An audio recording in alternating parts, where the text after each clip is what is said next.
はようございます。今日のHoudini作業配信を始めていきたいと思います。ちょっと今週は本業が忙しめで後半全然できなかったんですが、またやっていきたいと思います。今日は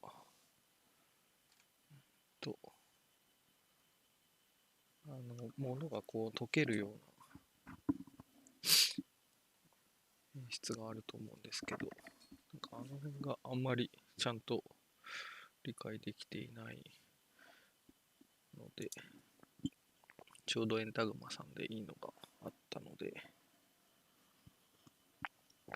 それをやっていこうと思います。はい、では動画を流します。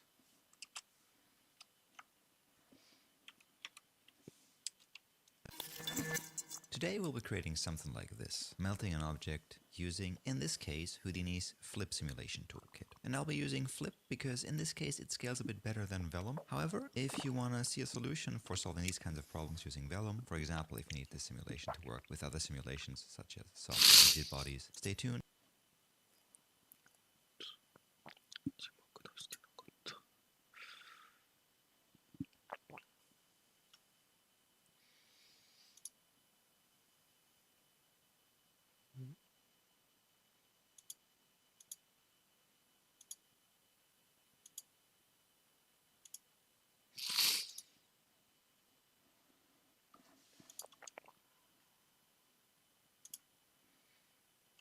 As we are currently preparing something along those lines for our Vellum Premium course on Patreon. The video that inspired me to do this is this one here, a tutorial recorded back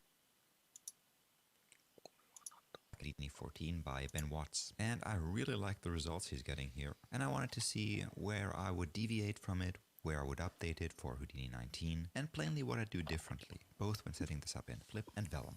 So first thing I did was go to 3dscans.com and downloaded a bust, in this case, this person's here, which then, in Houdini, inside of a geometry node,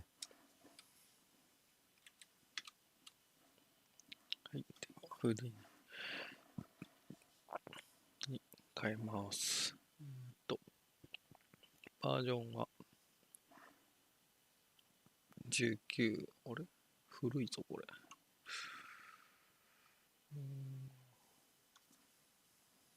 どれだ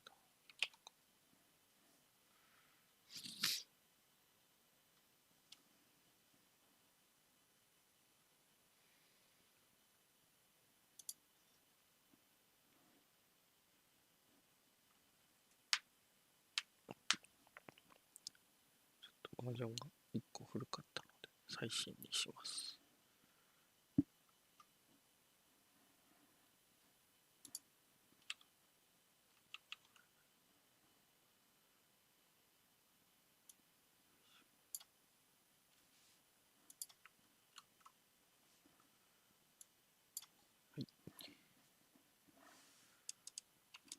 I used a file node to load that into Houdini by just going here and then navigating to the folder where I downloaded the STL to. This brings in the 3D scan of that person upside down and not in the right scale. これはよくチュートリアルで使われる 3dscans.com のモデルです。And to fix that, I want to use a transform first, and I'll rotate this 180 degrees around the x-axis to bring it upright, and then use a match.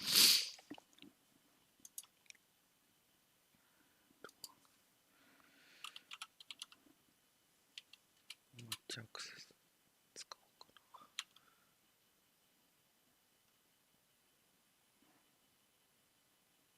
な。回転させた。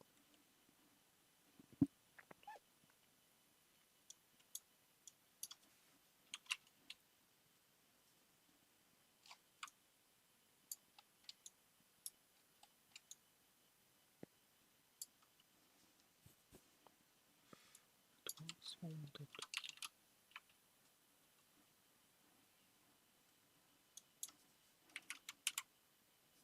同じか。Size to scale this to fit within a 3 by 3 by 3 box. And also on the y-axis, let's just justify it to the minimum value so it sits on the ground plane like this. And in this case, I want to do something special to help us set up the scene more efficiently, and I usually refrain from that because I think it sometimes builds convoluted networks. But in this case, I want to use a shelf tool. So if I go under viscous fluids up here and click on the melt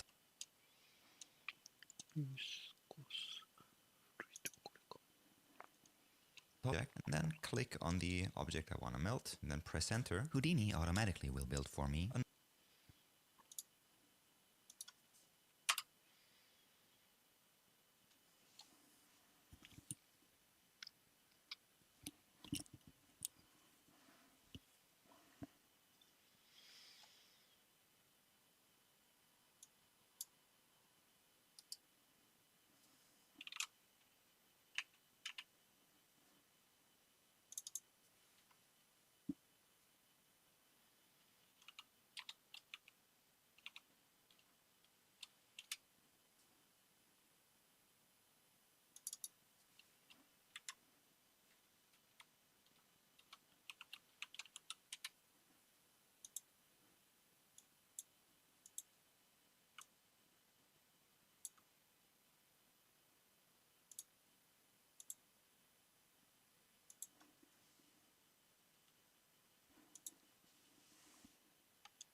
Then click on the object I want to melt, and then press enter. Houdini automatically will build for me a node network consisting out of a bunch of nodes. So this was the geometry, the file that we created, and Houdini automatically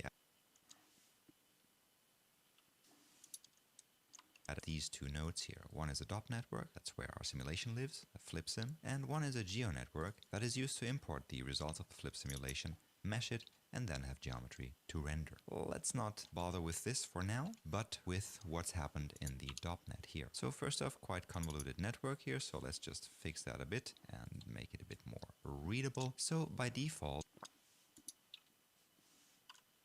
what Houdini created here is a flip fluid object storing our simulation data, a flip solver responsible for solving our fluid simulation that we're going to create, and a gas temperature update.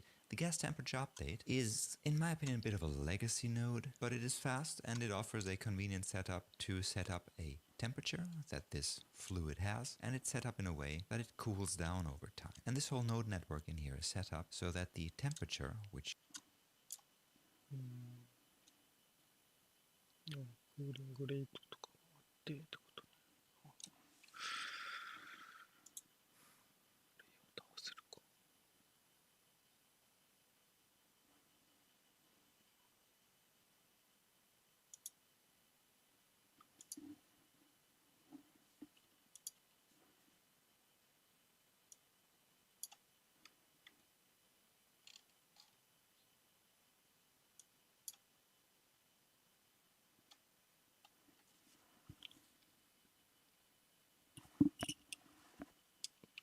gets set by the gas temperature update here and cools down over time, drives the viscosity of our fluid. So higher temperature means higher viscosity, that means more liquid-like behavior, while a low temperature basically means high viscosity and thus more solid behavior. ビスコシティのハイテンパチャー。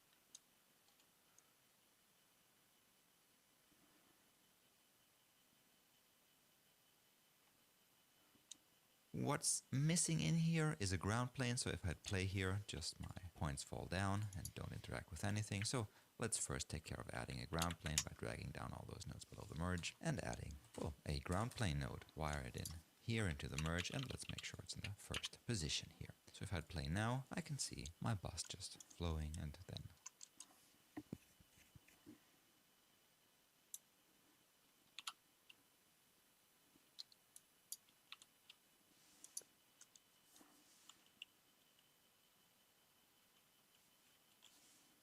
adding, well, a ground plane node, wire it in here into the merge, and let's make sure it's in the first position here. So if I hit play now, I can see my bus just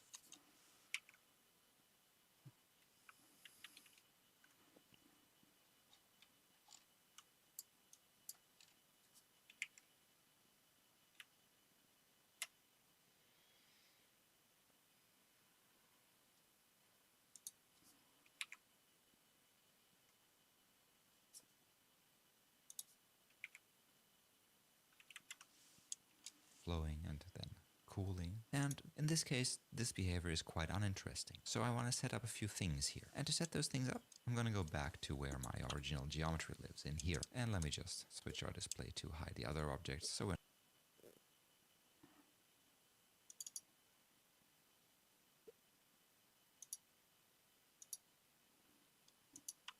seeing simulation points coming through here. In here, what I want to do is I want to convert this geometry into points. And I can do that with a points from volume node, a wire in after the match size. And in here, I'm now going to decrease our point separation. And maybe let's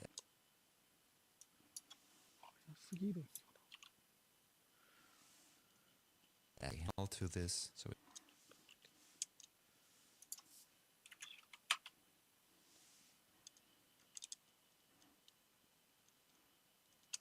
here now decrease our point separation, and maybe let's add a null to this so we can see what's happening here. So that's quite a dense array of points, maybe a bit too dense.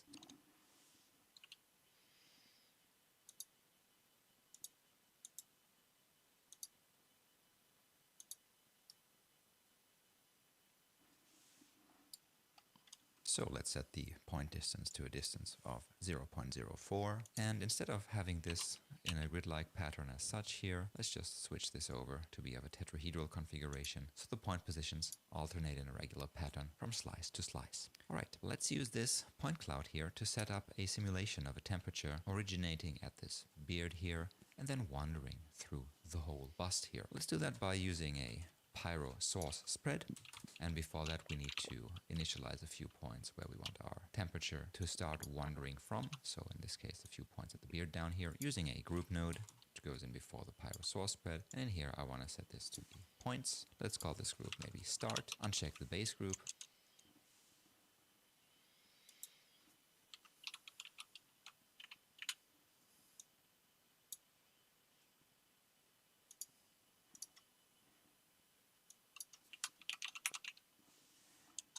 But check keep in bounding regions, and then just select this bounding sphere here and just making sure I have the tool handle selected up here, just making sure I move this selection.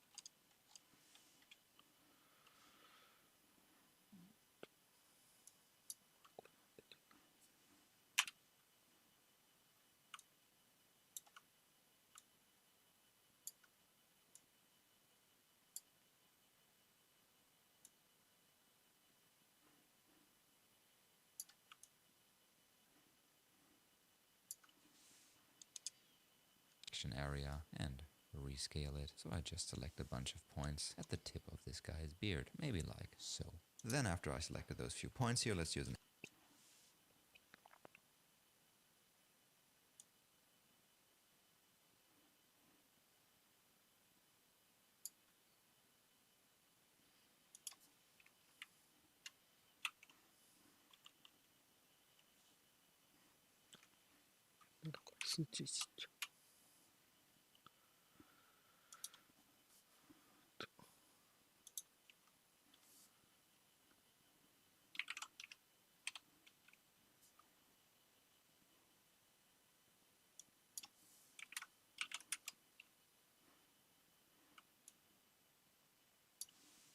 at the tip of this guy's beard, maybe like so.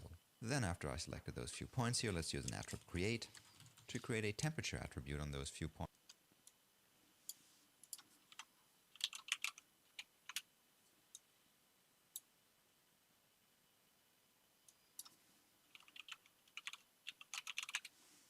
So let's set it to the start group here, call the attribute temperature, and then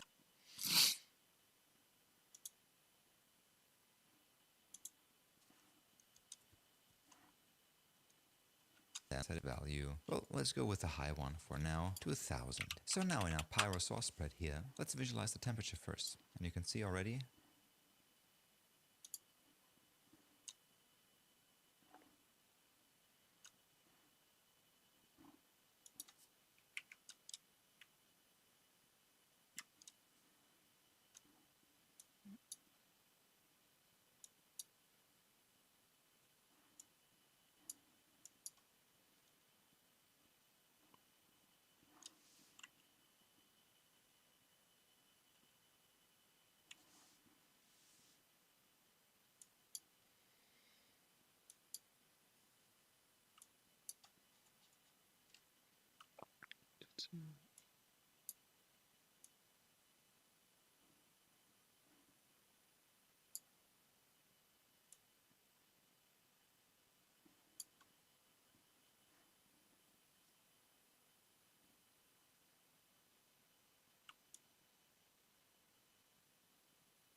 To create a temperature attribute on those few points, so let's set it to the start group here, call the attribute temperature, and then set its value, well, let's go with the high one for now, to 1000. So now in our pyro source spread here, let's visualize the temperature first. And you can see already the positions and the points around the beard have quite a high temperature, and also the temperature already diffused a bit into our statue from those few original points. So if I check my real-time toggle and hit play, I can see this temperature now diffusing through parts of our bust here. However, it's not reaching all of those parts and it's getting quite cold really fast. So let's take care of that by dialing in a few settings here in the pyro spread. First, let me lower the cooling rate to a rather low value of 0.15. So if we resimulate that, we can see now it stays hot for a longer time and thus reaches all parts of the statue. But also let's increase the diffusion rate.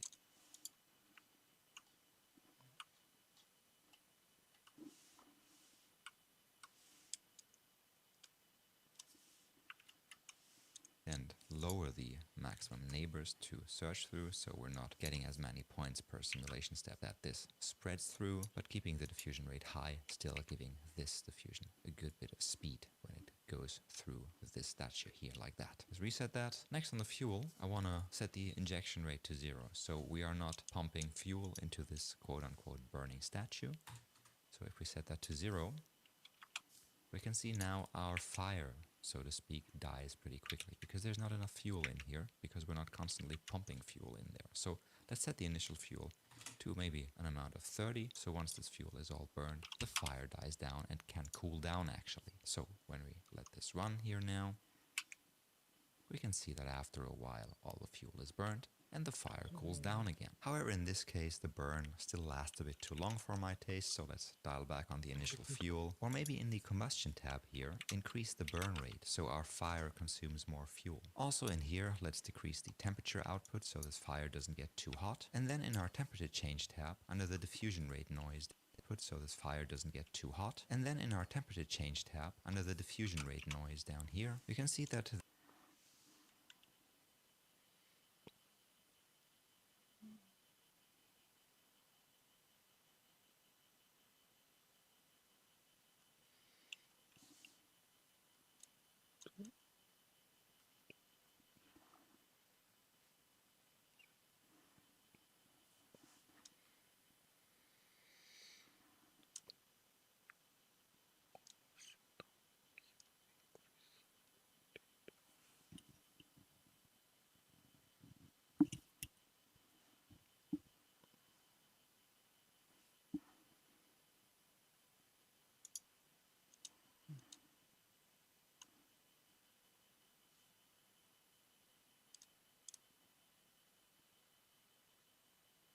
fire consumes more fuel. Also in here,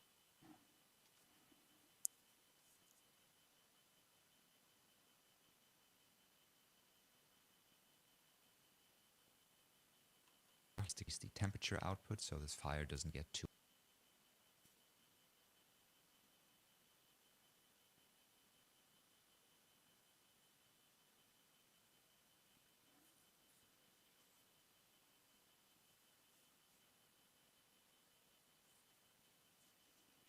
hot. And then in our temperature change tab, under the diffusion rate noise,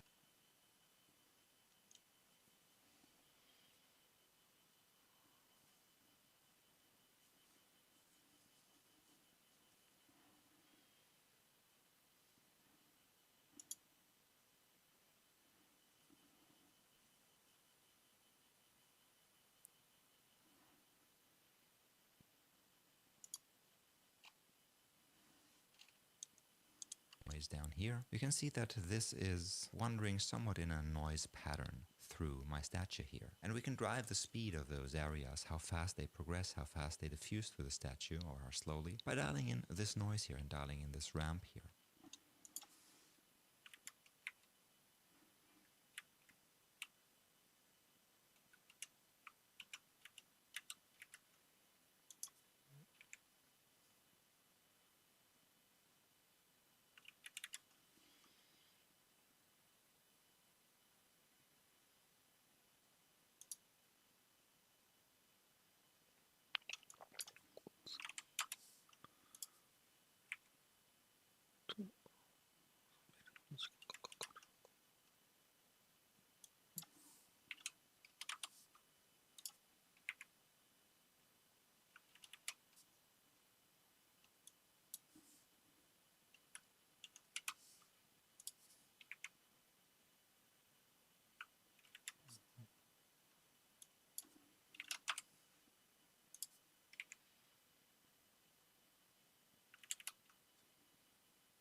何で出すかってことか。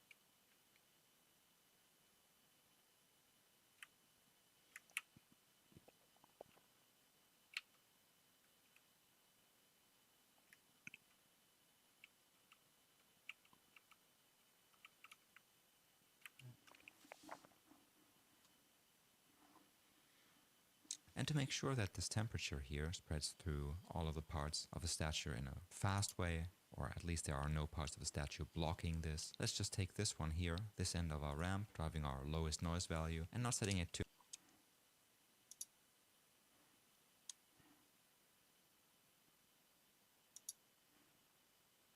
total 0, but maybe something low, just like 0.05, so that there are no parts where the temperature in the fire cannot spread in this statue. And let's stick with those settings for now. You can dial those in later, and we also did an additional tutorial, a quick one, on this pyro source spread. For now, I want to switch the visualization here off and instead use a color node to visualize our temperature, which I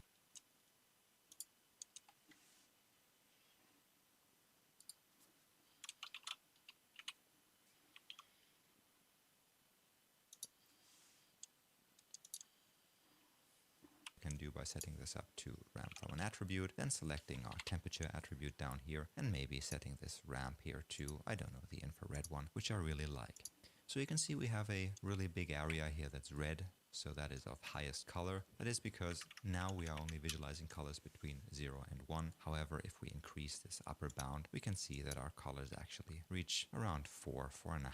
And actually I like it to be visualized in this 0 to 3 range, which I think makes for a nice visualization here. But that is just for our diagnosis, or maybe later for shading. One more thing I'd like to do in the pyro source spread, let's just reset this to frame 1, is I want to have this start from frame 5 only. So what this now does, and let's reset the simulation, is if I hit play, only after frame 5 does this whole mesh appear, and then the heat wanders through it. However, we want to work with that mesh from the first frame, so we'll have to trick Houdini into accepting another mesh for the first 4 frames. I'm going to do that by using a switch node, and if we're on frame 1 to 4, we switch to this geometry here coming in through the null, and then from frame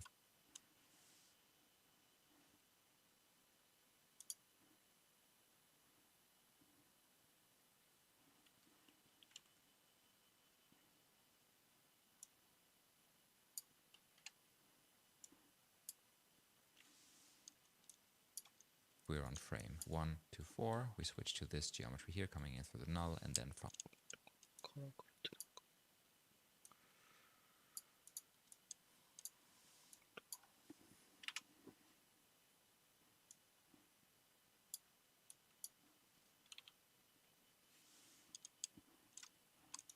frame 5 onwards, we switch to this pyro saw spread here, and we can do that with a little expression here, or you could just animate this, just keyframe this. However, I'd like to use an expression in here, and I'm going to check if my frame number $f is bigger than 4. So from frame 5 onward, this will output 1 because this expression is true.5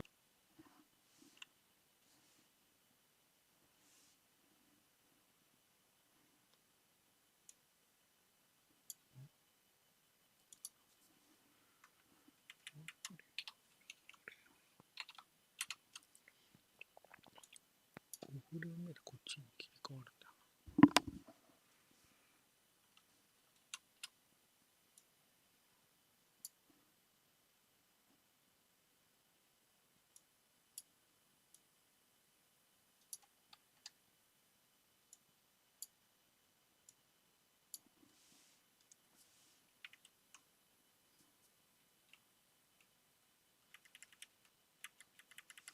4. So from frame 5 onward, this will output 1 because this expression is true, and thus switch to this slot here, which is slot 1, while this is 0. So on frames 1, 2, 3, and 4, this expression will output 0, and it'll switch to our original geo coming in here. So now if I hit play, I got my first frames filled as well, and then this temperature running through our statue. Let's add a null to this, fire it up, call it out underscore temp for temperature. And also up here, let's call this null here out underscore.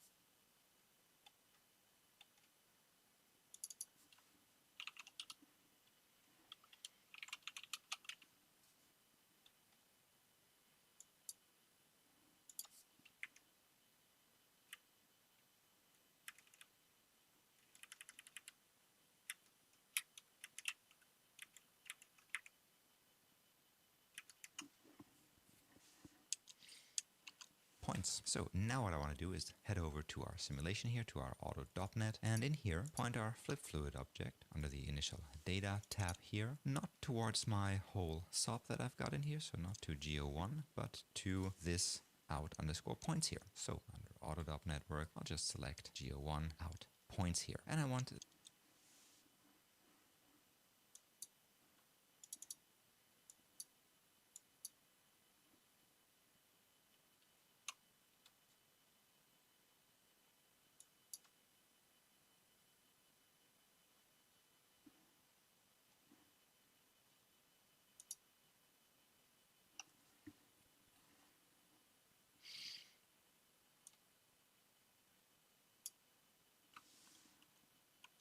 this input type to be a particle field. So we're just copying those points here for simulation purposes. In here you find the add temperature attribute checked, which is fine. However, under physical, I just want to make sure that the temperature when we're starting out is 0. And also let's get rid of those 2 nodes over here. We don't need those, so we could either set those aside or just plainly delete them. And now if I hit play,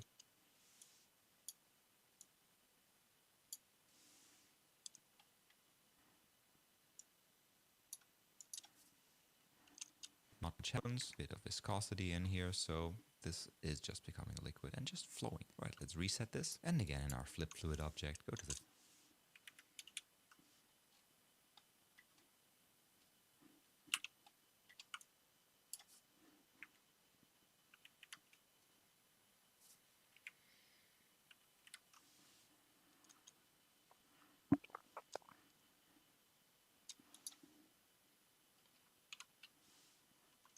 physical tab and set our viscosity not to 1, but to 100,000, like this. And now if I hit play, you can see this sags a bit. And if we think that's too much sagging, we could either increase the viscosity or we could decrease the density. However, in this particular case, as our animation starts really quickly, 5 frames after this, I think I'm happy not to worry too much about it yet, and instead just bring over this animated temperature and see how the result looks to see if this needs additional tweaking. So to bring over that temperature, I want to use a few lines of X. So in here, I'm going to use what's called a pop wrangle, which allows me to run code that directly influences those particles here, those points. I'll wire it in where our temperature solver has been previously. And in here, I want to do a few things. Before I start coding here, I want to make sure that under the inputs, I set my second input up in a way that I can access the data that I generated in here in the geo and that I'm pumping out for this out temp here, namely the temperature that's on these points. To do that, I'll go back into the auto.net in the point wrangle here in the pop wrangle, and under input 2, I'll select a SOP and then just point it to this out temp. And now I can start writing a bit of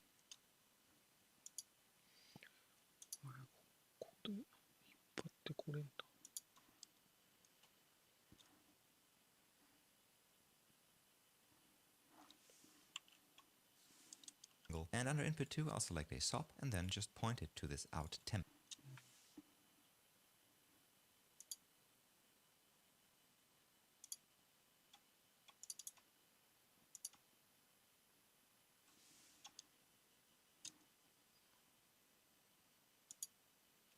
And now I can start writing a bit of code. So the first thing I want to do is access the temperature that's on these points, just on this SOP here that I pointed the second input to. So let's create a float value, storing a single number per point. Let's call this temp, short for temperature, and written like this. And then let's use the point lookup, which allows me to look up attribute values on points coming in through other slots than the first slot in this. So in this case, we are accessing the second slot. As this is computer science, we're starting to count from 0, so the second slot is ID 1. Then we're going to look up the temperature on a point, and now we need the point number. And as I'm working on virtually the same points as I generated, the point numbers are identical between this simulation here in the auto.network and the geo we created here. So what I can just do is go back into my pop wrangle here, and as for the point number, just use the @ptnum. So each point's point number in here in the simulation, as that's going to access the same point that we created those simulation points from. So let's just store this temperature on these points here, like this, writing it out to those points temperature attribute. And then let's calculate a viscosity from that temperature. And for that, I want to first create another float attribute, call it visc for viscosity, and should be equal to temp, but I want to adjust it a bit. So the first thing, if you remember, and let's ignore the error springing up here in a second. The first thing you remember in the color here, let's run the simulation a few frames. I set this range of the temperature I'm visualizing to be between 0 and 3, because I really think that's roughly giving me a good image of the coldest and the hottest parts of the simulation here. So the first thing I want to do is take this temperature and take it from the range of 0 to 3 to a range of 0 to 1, normalize it. And I can do that using the fit function, and I'll just take the incoming temperature, which is between 0 and 3, and I want to remap it to be between 0 and 1, like this. And then I want to create, on the one hand, a ramp and a slider with which I can dial in the resulting viscosity. So the viscosity should be the output of my slider that I'll create in a second. And let's call this slider temperature _2 _ viscosity. And I want to remap visc using the slider. Let's create it by hitting this icon here. And you can see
なんでできないの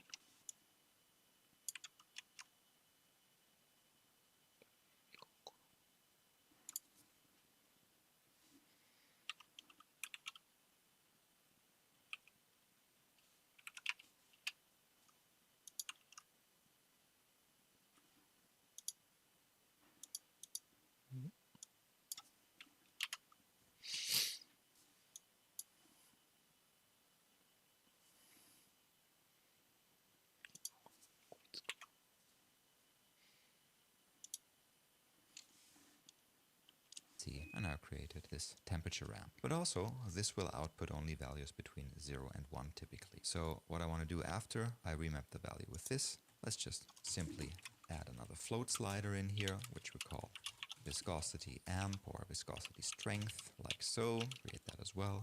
And then down here, what I can do is dial in the overall maximum viscosity. And remember, we set that to 100,000. So let's use that same thing in here. And finally, let's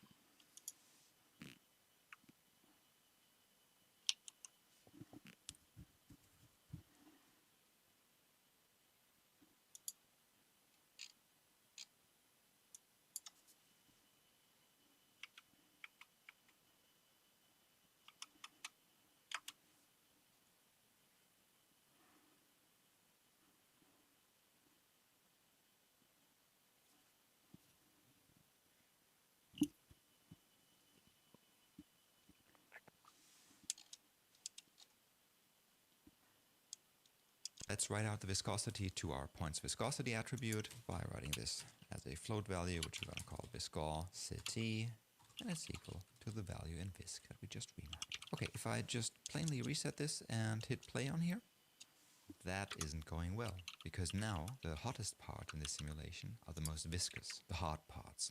We just want the opposite. So let's reset this and let's just mirror this ramp here. So now the cool parts should be very viscous, very hard, while the hot parts should be rather liquid-like. Again, let's hit play and see how that comes out. And I can see that, yes, there is some movement in the hot parts, but not.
And hit play on here, that isn't going well, because now the hottest part in this simulation are the most viscous, the hard parts.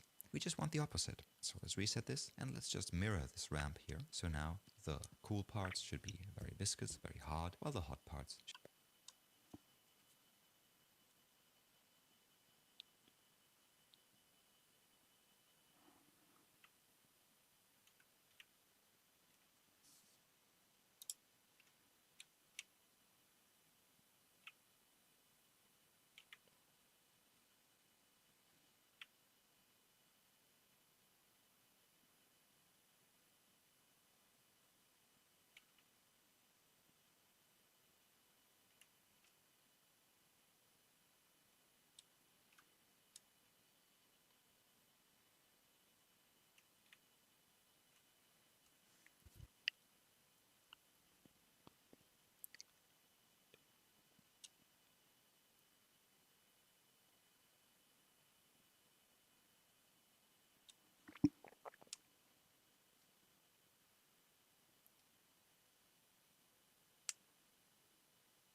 should be rather liquid-like. Again, let's hit play and see how that comes out. And I can see that, yes, there is some movement in the hot parts, but not as much as I want. So what I have to do is dial in this ramp here. Let's just expand it a bit. And the first thing I want to do is set this interpolation on those points, not to linear, but to be a B-spline. Same thing here. And then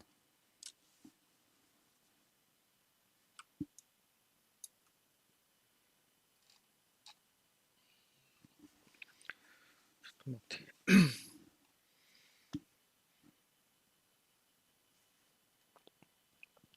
やばい、反転させたことでよくわからなくなってきたぞ。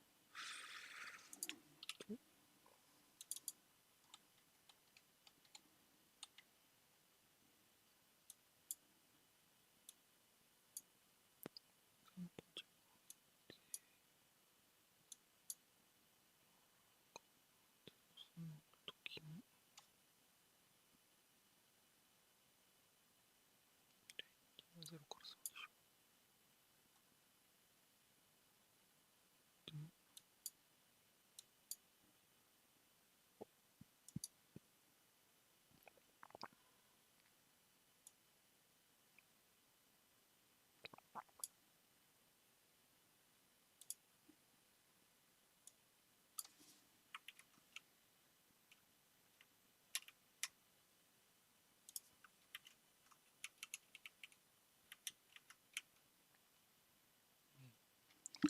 スタートのテンパチャーが0で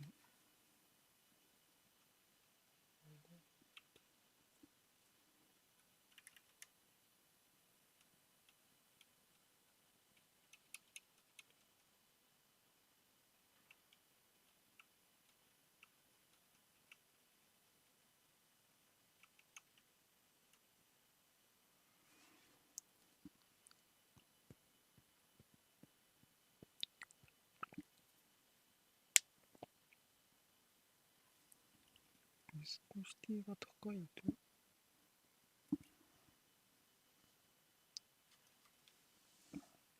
陰性が高い。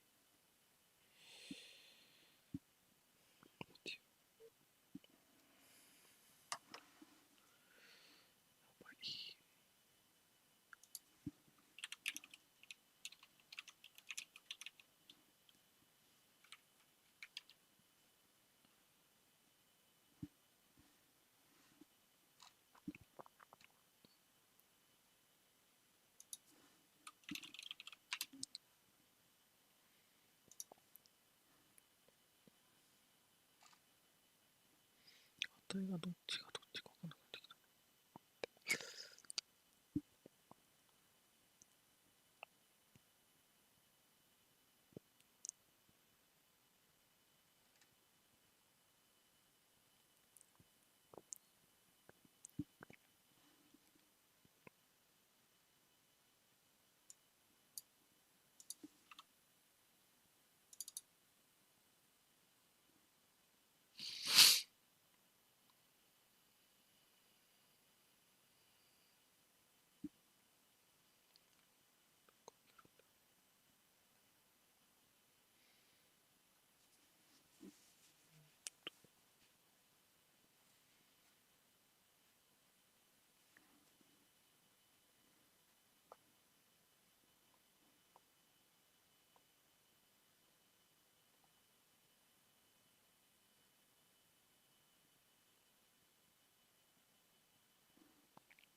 厚み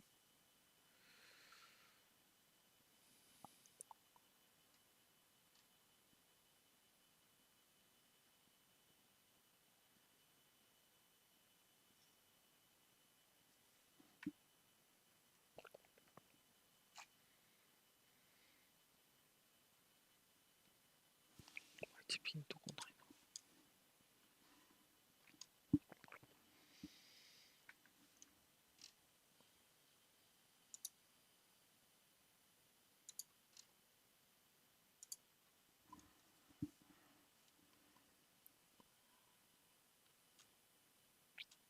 テンパチャーの値が高いときは、テンパチャーの値が低いときは、ビスコシティが高い。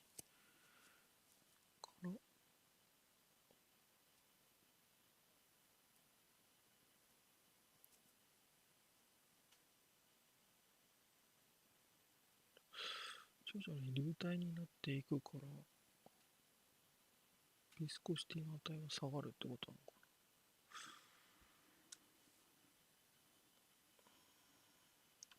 な。At one single point, we shall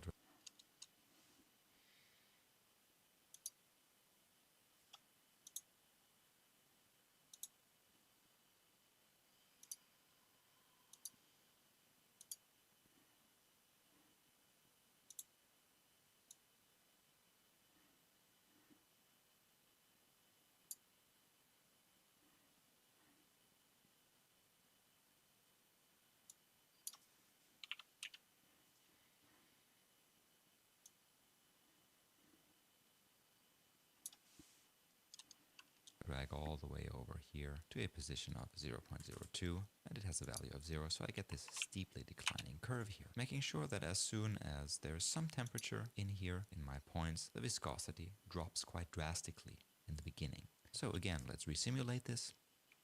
And this still isn't looking as I would expect it to. And one reason for that might be that in the flip fluid object, I haven't adjusted the particle resolution here, so the distance of those points towards each other. It currently is set to a value of 0.1, which is rather coarse. And remember, when we set this up in our geo here, the one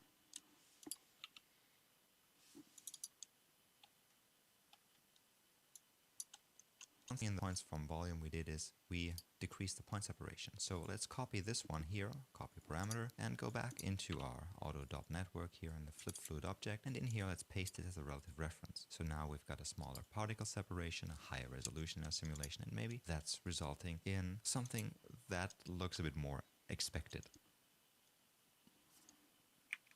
Indeed, now we can see a stream of particles emerging here, where the parts of the statue have a high temperature and are thus being molten away. And also we can see those particles getting stuck as they're cooling down. So maybe this whole thing needs a bit less cooling, so let's get back into our OBJ level onto the geo, where we set up the pyro sauce spread here, and maybe under the fuel, add a bit more fuel so this burns longer, so it keeps the heat a bit longer. Or you could also decrease the temperature diffusion.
diffusion, it doesn't matter in this case. So let's resimulate this and see what comes out of it. Please add a bit more fuel so this burns longer.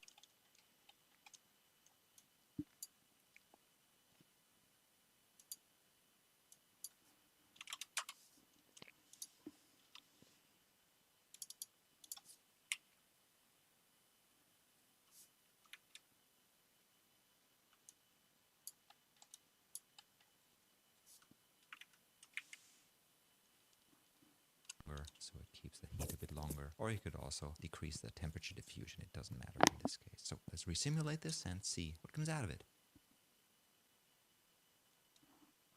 And while I'd say it's a bit too low res to actually appreciate the beauty in this mess we just made, I think we're on a right track here. In this case, designing the final effect, and the final effect for rendering depends very much on increasing the resolution here. So that means going into our geo here and in our points from volume, just decreasing the point separation, and then in the pyro source spread, dialing in the temperature change, the diffusion noise here to your liking, and the diffusion and cooling rates to your liking. And also, of course,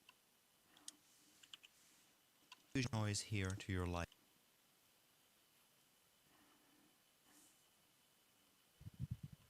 and the diffusion and cooling rates to your liking. And also, of course, in the auto dop networks, the curves here for how the temperature is mapped to viscosity and the overall maximum viscosity we can have in here to drive how liquidy, how splashy versus how solid this whole simulation looks. For now, let's just briefly talk about the meshing settings in here. So in the Geo1 fluid in here, where we're importing that simulation,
and then in the pyro source spread, dialing in the temperature change, the diffusion noise here to your liking, and the diffusion and cooling rates to your liking. And also, of course, in the auto dop networks, the curves here for how the temperature is mapped to viscosity and the overall maximum viscosity we can have in here to drive how liquidy, how splashy versus how solid this whole simulation looks.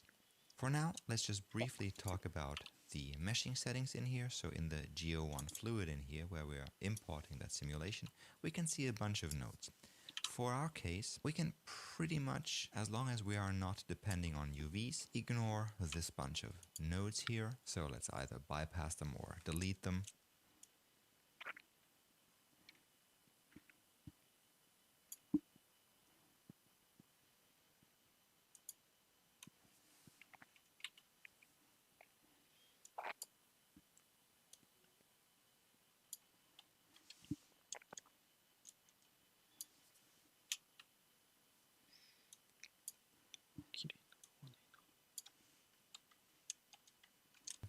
And then we've got a bunch of nodes related to caching. The first one being the fluid compress, which compresses the fluid, but not in a physical way, but just data compression wise. So the files that you cache out to your hard drive are not as big as without this compression. Then we file cache out the simulation, so we write it to disk. The not so nice part about this being your individual particles now are replaced through the fluid compress here with those placeholder boxes. However, after that, we wire in this compressed data into our particle fluid from surface, which again turns those particles into a surface. The default settings with this are fine for what we're looking into. Of course, we drastically need to increase the resolution by decreasing the particle separation, and then maybe add a bit of filtering. And usually the filter parameters I use here are just the default settings. I will just check smooth and curvature flow, have 2 to 4 iterations on here depending how your geometry looks, and then also enable the dilate and erode to keep a bit of that detail in there. So what that does is just before the smoothing, so before the blurring of your surface, we expand the surface a bit with the dilation, then we blur it, so we're making sure no small details are just blurred away. But then we erode it back to its original size, so we shrink it again. For now, I'll just leave it set like that. And the final node in here in the setup is just another cache node that will this time write out this whole surface to disk. And then it's finally time to render this. In this case, when we middle mouse on this, we can see we are getting 3 attributes here: the point positions of all the points in the mesh, the temperature, as well as the velocity for motion blur. What we can do in here now to shade this or to convert this into a color is, before we actually output this to any render engine, is, for example, as previously, use a color node set to ramp from an attribute and then ramp from the temperature. So let's wire this in here, make sure it's wired up, and then just selecting the temperature here, and maybe also just setting the view flag on here. And instead of this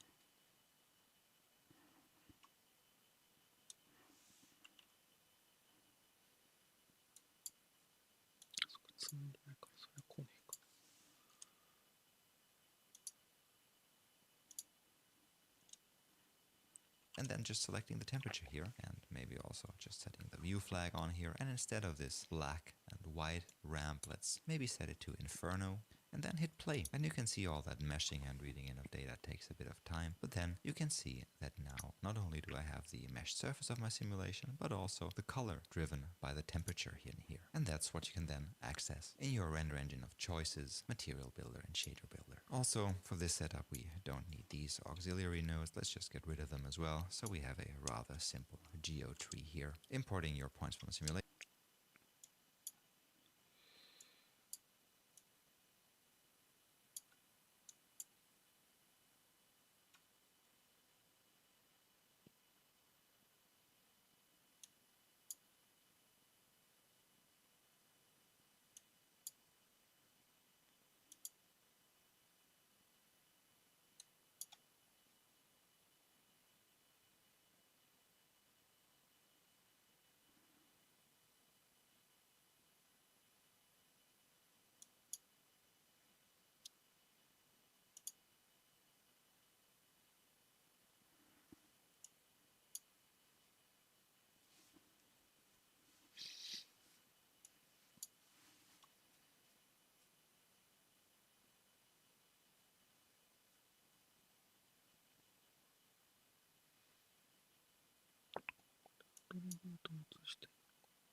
simulation, deleting everything but those simulation points, then compressing those points to take up less disk space when writing them out to a file cache here, then taking those cached points and building a surface from it, caching that out as well, colorizing it by its temperature and then just being nice and attaching a null to it, which we can then use to render this. Again, let me go over what we set up here. In our geo, we just imported our file from a 3D scan here. We transformed it so it sits upright, then moved it up and made sure it's in a box of 3 by 3 by 3. I don't know why I went with 3 by 3 by 3 units. It doesn't matter as long as you adjust the other parameters, such as the point separation, accordingly. In this case, I think it just stemmed from a late night session where I set this up previously. Then turn this into points, and this one in here, the point separation, so let's maybe colorize this by pressing C and giving this a red color to denote that in here we are setting up the point separation, which is one of the, or the single parameter with which you dial in the detail and precision of the simulation. And then I did two things here. First, for the first few frames using this switch, I'm just taking these points coming out of here, and in the first frames, they're just output like they are into our simulation. However, from frame 5 onward, we're using this pyro source here, and for that to work, we just selected a bunch of points here using this selection tool, select by bounding region, to select those few points at the beard here, and then setting an initial temperature, which is rather high at a value of 1000, which we then use as kind of an ignition point, or the starting point of a virtual fire that travels through all these points here that we simulate using the pyro source spread. And then again, we use the switch to this starting at frame 5. We can now see when we check the color over here that this fire is spreading through those points. And then back in our auto.network in here, we are bringing in this data here in this pop wrangle and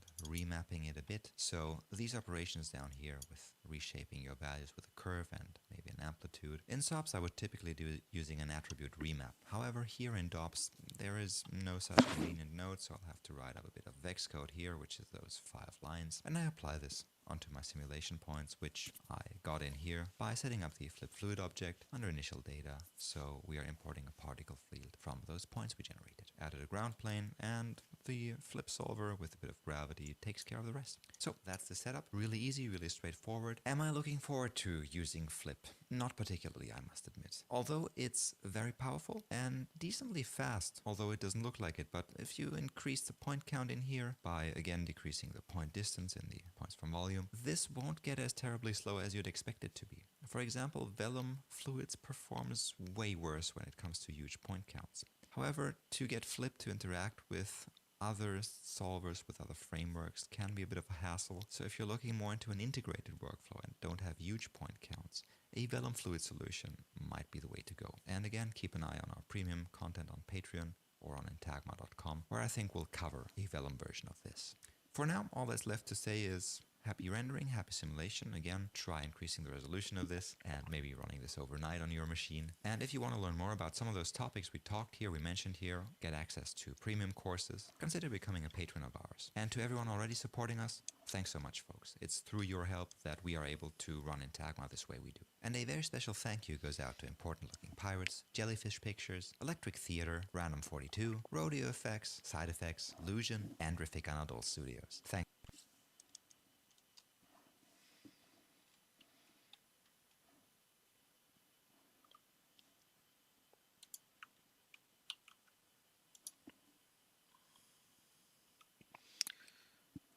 一旦一通り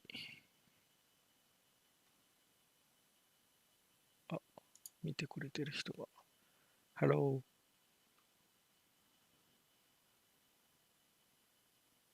Thank you for watching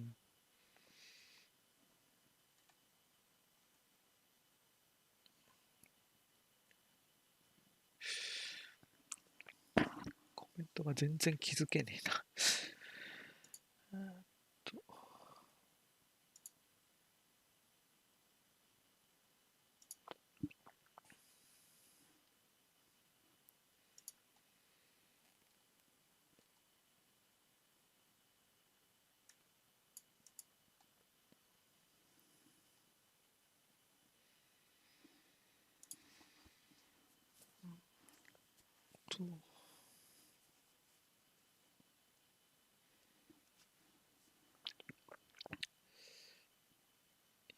ビスコシティ全くピンとこねえなシェルフから作っちゃうと全然追えねえな。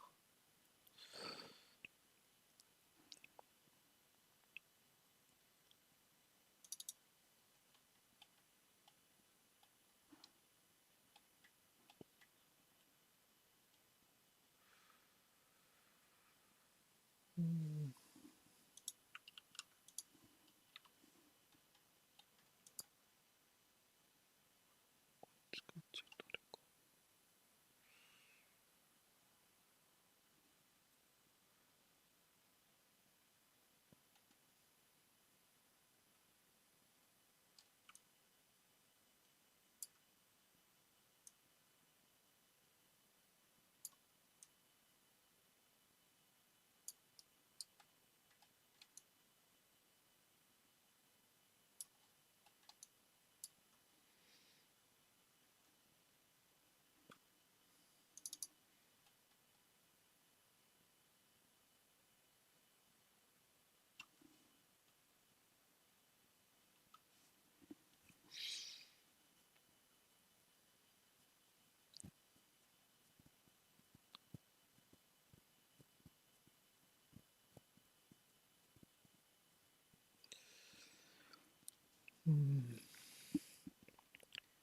これはちょっと要復習だな。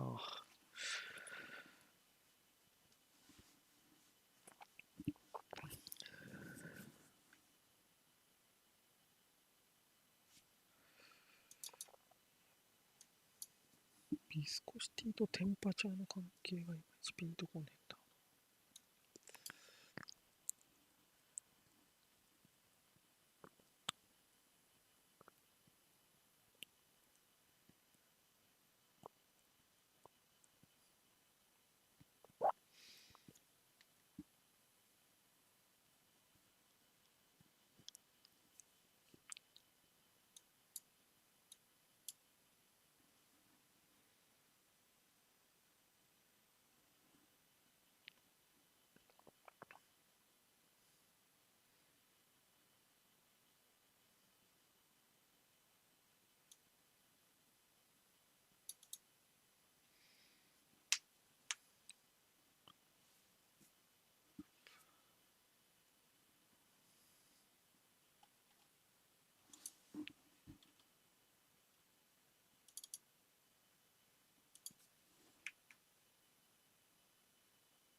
れは、レンダリングむずいな。